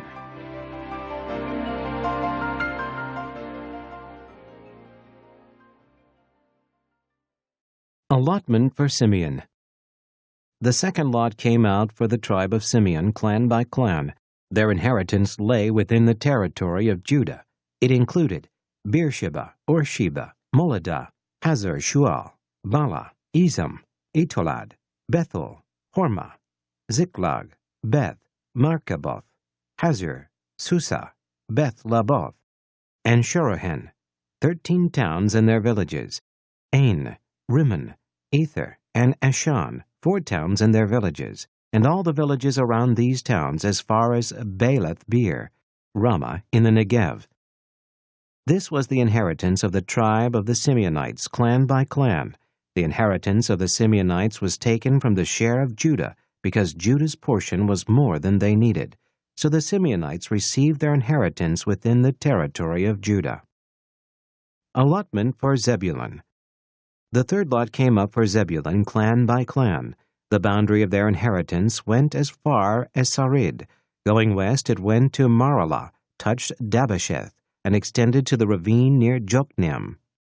It turned east from Sarid toward the sunrise to the territory of Kisloth-Tabor, and went to Dabereth, and up to Japhia. Then it continued eastward to Gath-Hepher and Eth-Kazin, and it came out at Rimmon and turned toward Neah. There the boundary went around to the north, to Hanathon, and ended at the valley of Iphtha-El. Included were Katath, Nahalal, Shimron, Idalah, and Bethlehem. There were 12 towns and their villages. These towns and their villages were the inheritance of Zebulun, clan by clan. Allotment for Issachar. The fourth lot came out for Issachar, clan by clan. Their territory included Jezreel, Kesuloth, Shenumim, Hapharaim, Shion, Anaharath, Rabbith, Kishon, Ibez, Remeth, En-Ganim, En-Hadah, and Beth-Pazez. The boundary touched Tabor, Shahazamah, and Beth-Shemesh, and ended at the Jordan. There were 16 towns and their villages. These towns and their villages were the inheritance of the tribe of Issachar, clan by clan. Allotment for Asher. The fifth lot came out for the tribe of Asher, clan by clan. Their territory included Helkath, Hali, Beton, Ashkaf, Alamelech, Amad, and Mishal. On the west the boundary touched Carmel and Shihor-Libnath. It then turned east toward Beth-Dagon, touched Zebulun and the valley of Iphtah-El, and went north to Beth-Emek and Neiel. Passing Kabul on the left, it went to Abdon, Rehob, Hammon, and Kanah, as far as Greater Sidon. The boundary then turned back to Ramah and went to the fortified city of Tyre, turned toward Hosah, and came out at the sea at the region of Achzib, Ummah, Aphek, and Rehab. There were 22 towns and their villages. These towns and their villages were the inheritance of the tribe of Asher, clan by clan. Allotment for Naphtali.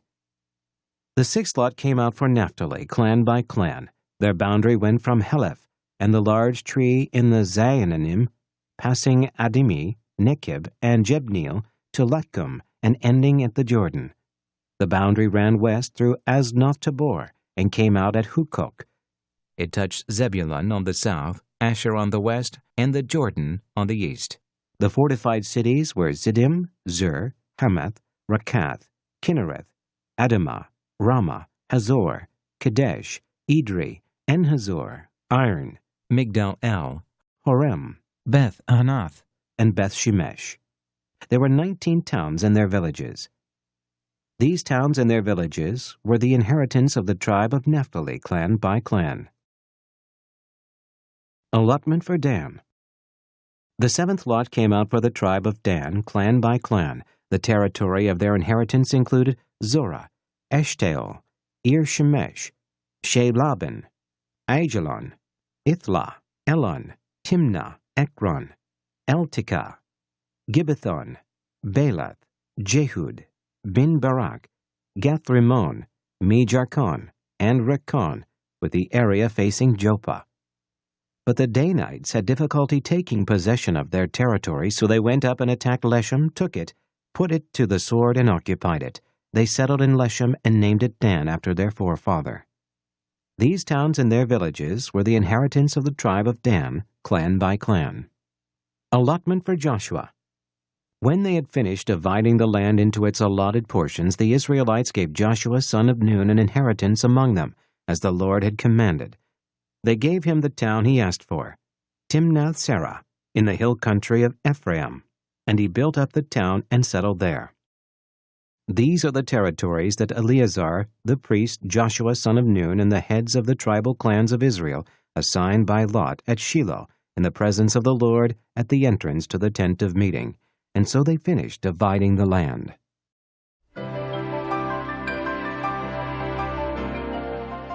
Joshua, chapter 20.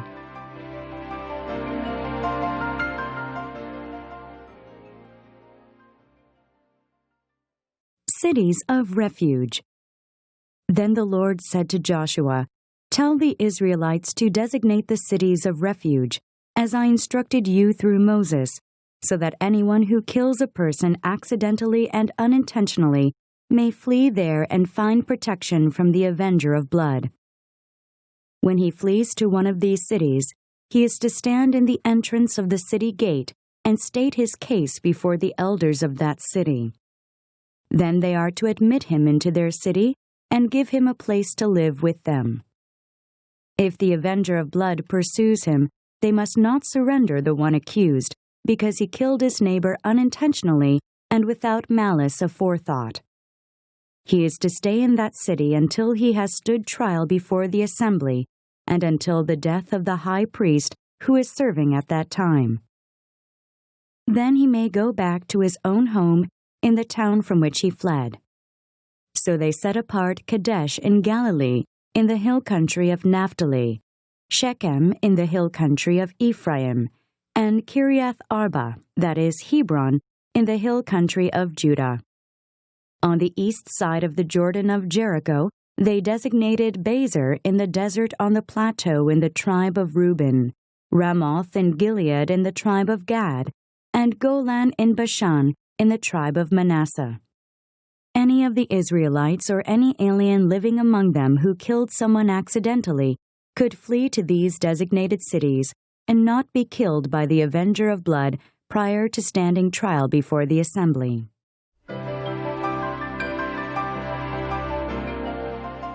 Joshua, chapter 21.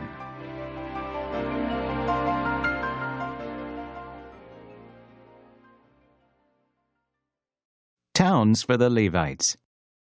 Now the family heads of the Levites approached Eleazar the priest, Joshua son of Nun, and the heads of the other tribal families of Israel at Shiloh in Canaan, and said to them, "The Lord commanded through Moses that you give us towns to live in, with pasture lands for our livestock." So as the Lord had commanded, the Israelites gave the Levites the following towns and pasture lands out of their own inheritance. The first lot came out for the Kohathites, clan by clan.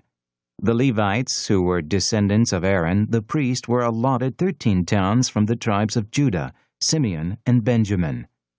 The rest of Kohath's descendants were allotted 10 towns from the clans of the tribes of Ephraim, Dan, and half of Manasseh. The descendants of Gershon were allotted 13 towns from the clans of the tribes of Issachar, Asher, Naphtali, and the half-tribe of Manasseh in Bashan. The descendants of Merari, clan by clan, received 12 towns from the tribes of Reuben, Gad, and Zebulun. So the Israelites allotted to the Levites these towns and their pasture lands, as the Lord had commanded through Moses. From the tribes of Judah and Simeon they allotted the following towns by name. These towns were assigned to the descendants of Aaron, who were from the Kohathite clans of the Levites, because the first lot fell to them. They gave them Kiriath Arba, that is Hebron, with its surrounding pasture land in the hill country of Judah. Arba was the forefather of Anak.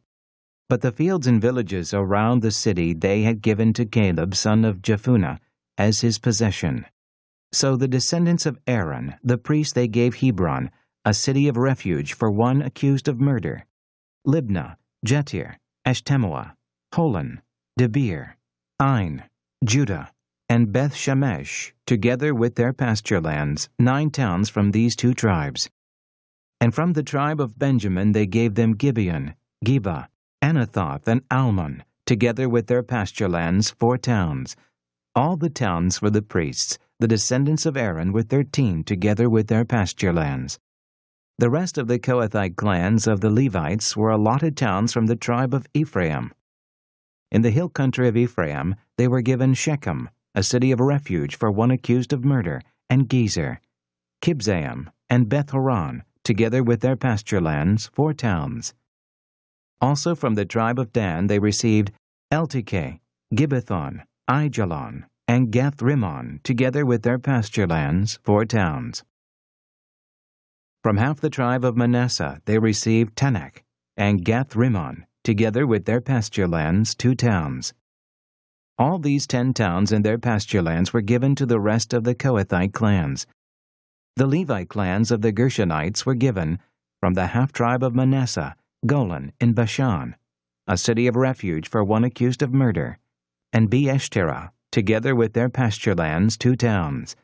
From the tribe of Issachar, Kishon, Daberath, Jarmuth, and En-gannim, together with their pasture lands, 4 towns. From the tribe of Asher, Mishal, Abdon, Helkath, and Rehab, together with their pasture lands, 4 towns.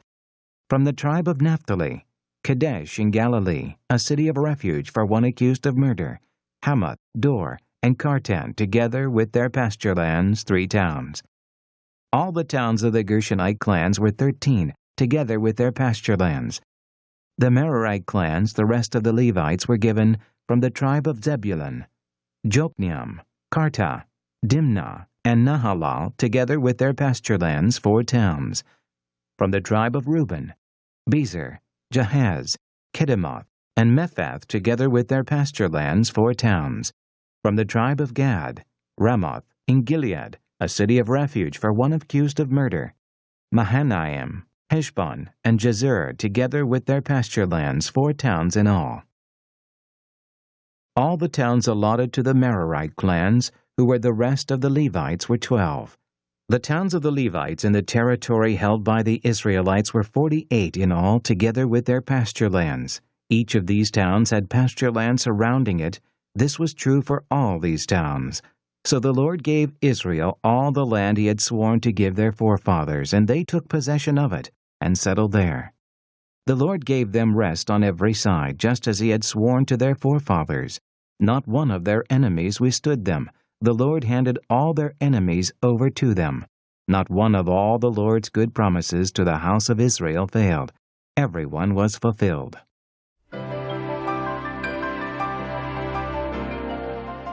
Joshua, chapter 22.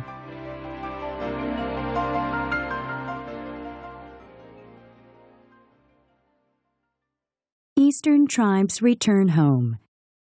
Then Joshua summoned the Reubenites, the Gadites, and the half-tribe of Manasseh, and said to them, "You have done all that Moses the servant of the Lord commanded, and you have obeyed me in everything I commanded. For a long time now, to this very day, you have not deserted your brothers, but have carried out the mission the Lord your God gave you. Now that the Lord your God has given your brothers rest as he promised, return to your homes in the land that Moses the servant of the Lord gave you on the other side of the Jordan.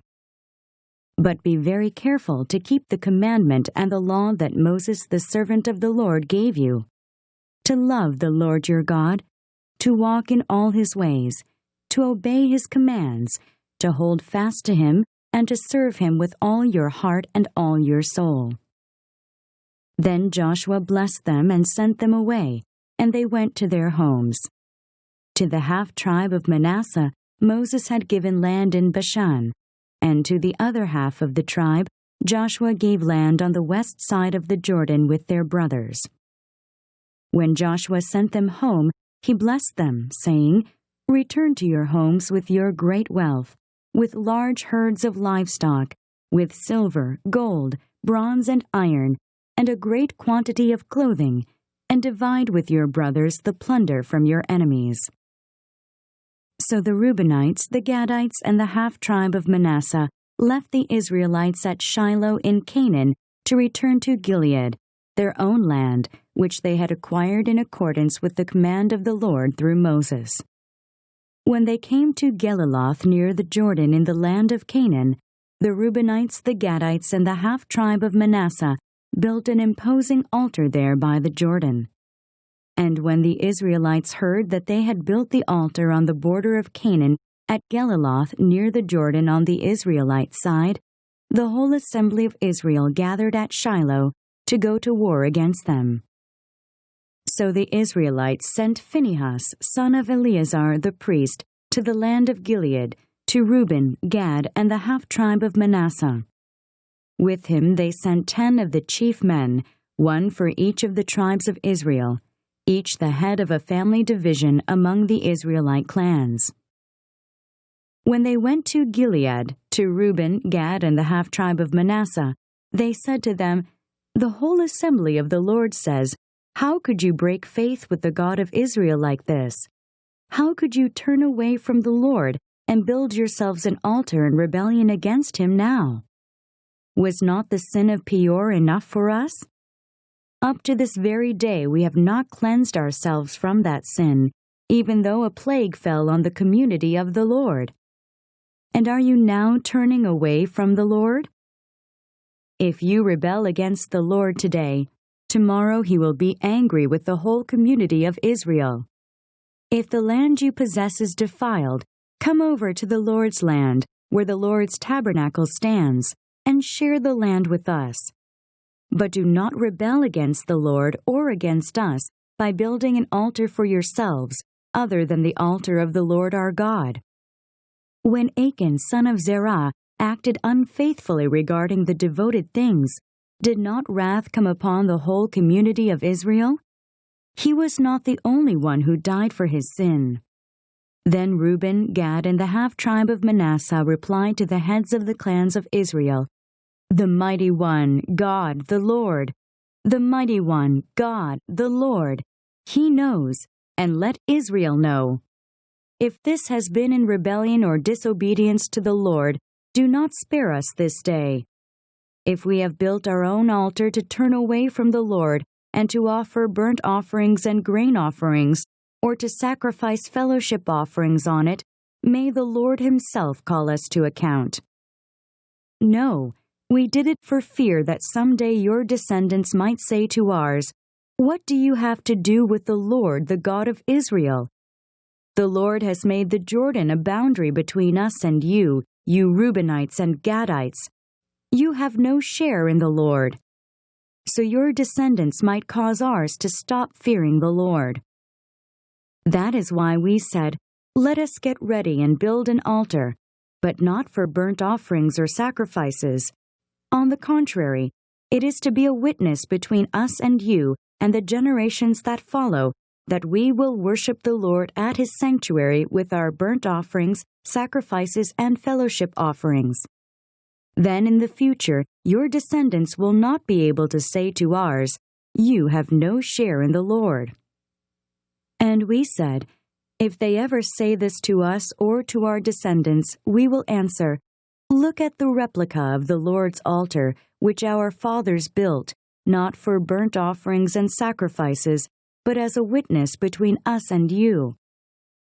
Far be it from us to rebel against the Lord and turn away from Him today by building an altar for burnt offerings, grain offerings, and sacrifices, other than the altar of the Lord our God that stands before His tabernacle." When Phinehas the priest and the leaders of the community, the heads of the clans of the Israelites, heard what Reuben, Gad, and Manasseh had to say, they were pleased. And Phinehas, son of Eleazar the priest, said to Reuben, Gad, and Manasseh, "Today we know that the Lord is with us, because you have not acted unfaithfully toward the Lord in this matter. Now you have rescued the Israelites from the Lord's hand." Then Phinehas, son of Eleazar the priest, and the leaders returned to Canaan from their meeting with the Reubenites and Gadites in Gilead, and reported to the Israelites. They were glad to hear the report and praised God, and they talked no more about going to war against them to devastate the country where the Reubenites and the Gadites lived. And the Reubenites and the Gadites gave the altar this name: "A witness between us that the Lord is God."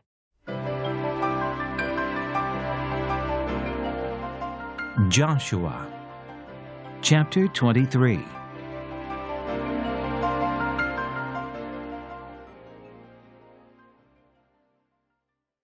Joshua's farewell to the leaders. After a long time had passed and the Lord had given Israel rest from all their enemies around them, Joshua, by then old and well advanced in years, summoned all Israel, their elders, leaders, judges, and officials, and said to them, "I am old and well advanced in years. You yourselves have seen everything the Lord your God has done to all these nations for your sake. It was the Lord your God who fought for you. Remember how I have allotted as an inheritance for your tribes all the land of the nations that remain, the nations I conquered between the Jordan and the great sea in the west. The Lord your God Himself will drive them out of your way. He will push them out before you, and you will take possession of their land, as the Lord your God promised you. Be very strong. Be careful to obey all that is written in the book of the law of Moses without turning aside to the right or to the left. Do not associate with these nations that remain among you. Do not invoke the names of their gods or swear by them. You must not serve them or bow down to them. But you are to hold fast to the Lord your God, as you have until now. The Lord has driven out before you great and powerful nations. To this day, no one has been able to withstand you. One of you routs 1,000, because the Lord your God fights for you just as He promised. So be very careful to love the Lord your God. But if you turn away and ally yourselves with the survivors of these nations that remain among you, and if you intermarry with them and associate with them, then you may be sure that the Lord your God will no longer drive out these nations before you. Instead, they will become snares and traps for you, whips on your backs and thorns in your eyes, until you perish from this good land which the Lord your God has given you. Now I am about to go the way of all the earth. You know with all your heart and soul that not one of all the good promises the Lord your God gave you has failed. Every promise has been fulfilled, not one has failed.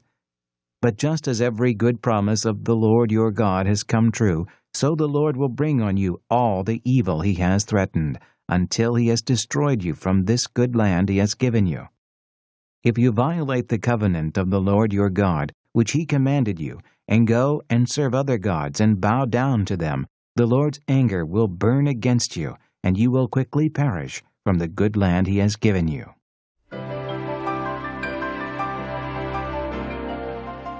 Joshua Chapter 24.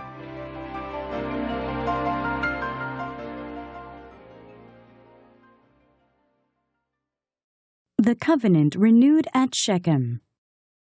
Then Joshua assembled all the tribes of Israel at Shechem. He summoned the elders, leaders, judges, and officials of Israel, and they presented themselves before God. Joshua said to all the people, "This is what the Lord, the God of Israel, says. Long ago your forefathers, including Terah, the father of Abraham and Nahor, lived beyond the river and worshipped other gods. But I took your father Abraham from the land beyond the river and led him throughout Canaan and gave him many descendants. I gave him Isaac, and to Isaac I gave Jacob and Esau. I assigned the hill country of Seir to Esau, but Jacob and his sons went down to Egypt. Then I sent Moses and Aaron, and I afflicted the Egyptians by what I did there, and I brought you out. When I brought your fathers out of Egypt, you came to the sea, and the Egyptians pursued them with chariots and horsemen as far as the Red Sea. But they cried to the Lord for help, and he put darkness between you and the Egyptians. He brought the sea over them and covered them. You saw with your own eyes what I did to the Egyptians. Then you lived in the desert for a long time. I brought you to the land of the Amorites who lived east of the Jordan. They fought against you, but I gave them into your hands. I destroyed them from before you, and you took possession of their land. When Balak, son of Zippor, the king of Moab, prepared to fight against Israel, he sent for Balaam, son of Beor, to put a curse on you. But I would not listen to Balaam, so he blessed you again and again, and I delivered you out of his hand. Then you crossed the Jordan and came to Jericho. The citizens of Jericho fought against you, as did also the Amorites, Perizzites, Canaanites, Hittites, Girgashites, Hivites, and Jebusites, but I gave them into your hands. I sent the hornet ahead of you, which drove them out before you, also the 2 Amorite kings. You did not do it with your own sword and bow. So I gave you a land on which you did not toil, and cities you did not build, and you live in them and eat from vineyards and olive groves that you did not plant. Now fear the Lord and serve him with all faithfulness. Throw away the gods your forefathers worshipped beyond the river and in Egypt, and serve the Lord. But if serving the Lord seems undesirable to you, then choose for yourselves this day whom you will serve, whether the gods your forefathers served beyond the river, or the gods of the Amorites, in whose land you are living. But as for me and my household, we will serve the Lord." Then the people answered, "Far be it from us to forsake the Lord to serve other gods. It was the Lord our God himself who brought us and our fathers up out of Egypt from that land of slavery, and performed those great signs before our eyes. He protected us on our entire journey and among all the nations through which we traveled. And the Lord drove out before us all the nations, including the Amorites who lived in the land. We too will serve the Lord, because he is our God." Joshua said to the people, "You are not able to serve the Lord. He is a holy God. He is a jealous God. He will not forgive your rebellion and your sins. If you forsake the Lord and serve foreign gods, he will turn and bring disaster on you and make an end of you after he has been good to you." But the people said to Joshua, "No, we will serve the Lord." Then Joshua said, "You are witnesses against yourselves that you have chosen to serve the Lord." "Yes, we are witnesses," they replied. "Now then," said Joshua, "throw away the foreign gods that are among you, and yield your hearts to the Lord, the God of Israel." And the people said to Joshua, "We will serve the Lord our God and obey him." On that day Joshua made a covenant for the people. And there at Shechem he drew up for them decrees and laws. And Joshua recorded these things in the book of the law of God. Then he took a large stone and set it up there under the oak near the holy place of the Lord. "See," he said to all the people, "this stone will be a witness against us. It has heard all the words the Lord has said to us. It will be a witness against you if you are untrue to your God." Buried in the Promised Land. Then Joshua sent the people away, each to his own inheritance. After these things, Joshua son of Nun, the servant of the Lord, died at the age of 110. And they buried him in the land of his inheritance, at Timnath-serah, in the hill country of Ephraim, north of Mount Gash. Israel served the Lord throughout the lifetime of Joshua and of the elders who outlived him, and who had experienced everything the Lord had done for Israel. And Joseph's bones, which the Israelites had brought up from Egypt, were buried at Shechem in the tract of land that Jacob bought for 100 pieces of silver from the sons of Hamor, the father of Shechem. This became the inheritance of Joseph's descendants. And Eleazar son of Aaron died and was buried at Gibeah, which had been allotted to his son Phinehas, in the hill country of Ephraim.